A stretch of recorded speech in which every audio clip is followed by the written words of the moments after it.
What's up guys, in this video let's wrap up Apple's keynote that they just held at their campus. Let's go.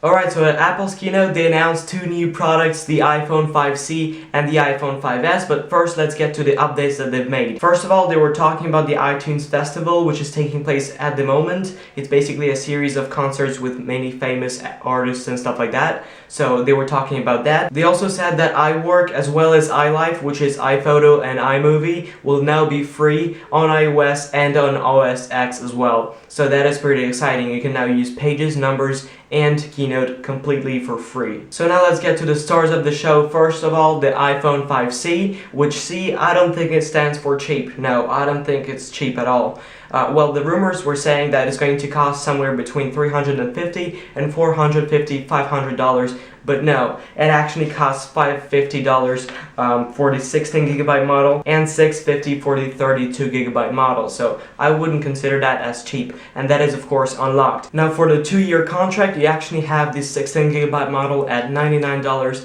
and $199 for the 32GB model. So basically the iPhone 5C is a plastic iPhone which has fun colors, but it's not plastic as we can imagine a very fragile phone having plastic all around it. It's actually very durable how they actually say it. They've been working really hard not to get that feeling of a cheap plastic phone. The plastic case of the phone is actually reinforced by a steel frame all around it, which also acts as an antenna, so it's a pretty durable plastic if you ask Apple. We'll see when we first get the first hands-on videos how cheap it actually feels. The main thing about the iPhone 5C is that it has 5 new colors: green, red, yellow, blue, and white. And then you actually get to choose a case with it.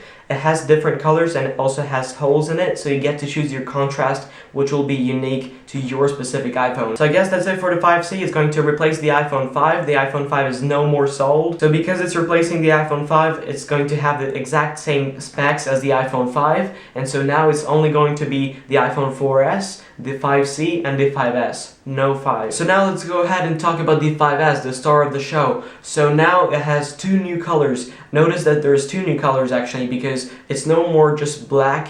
The entire phone is black, but it actually has a green kind of edge all around it, a green frame. It's called, I think, the gray space or the space gray or something like that. And then it also has a new gold color, which is pretty cool.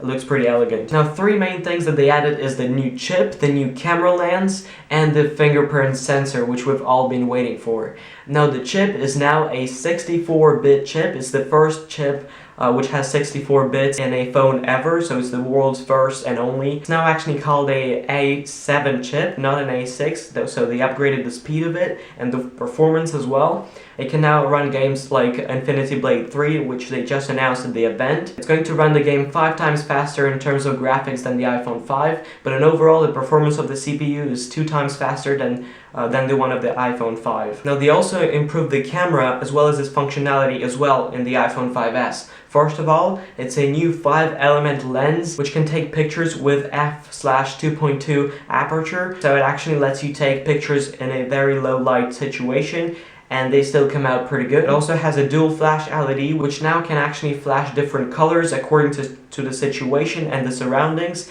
to get a better looking picture overall. And by the way, it's called the True Tone. They also added a new mode, the slow-mo mode in the camera, only for the iPhone 5S, I guess. It lets you shoot 120 frames per second videos in HD 720p, so it's still some 720p that you're getting from that slow motion. And there is also a new burst mode, which you can take pictures 10 frames per second. Each second it actually takes 10 pictures. It's very good for skating videos. And now let's get to the most important part of the iPhone 5S. It's the Touch ID, its new fingerprint sensor that everybody has been anticipating it to have. The Touch ID can now be used instead of a password for iTunes, for example, or I guess also the passcode, which you enter whenever you unlock your iPhone. You now can no longer enter any passcodes and just use your finger quickly. Again, it's instead of the home button. It has, I think, 500 ppi resolution, so it really can detect the small details that your fingers have. I think it can actually save multiple fingerprints. So yeah, it's basically replacing the whole passcode deal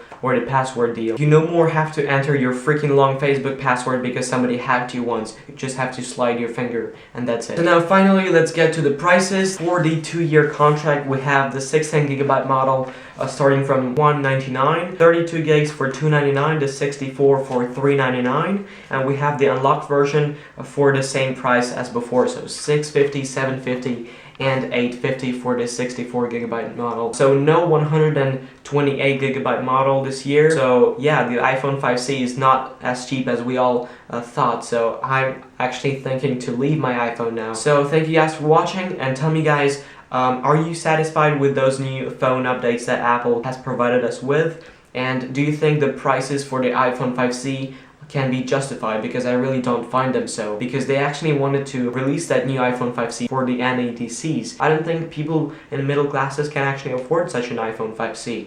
Anyways guys, too much talking. Let me know your opinion. Thanks for watching. I'll see you guys in my next video. Welcome me back. Peace.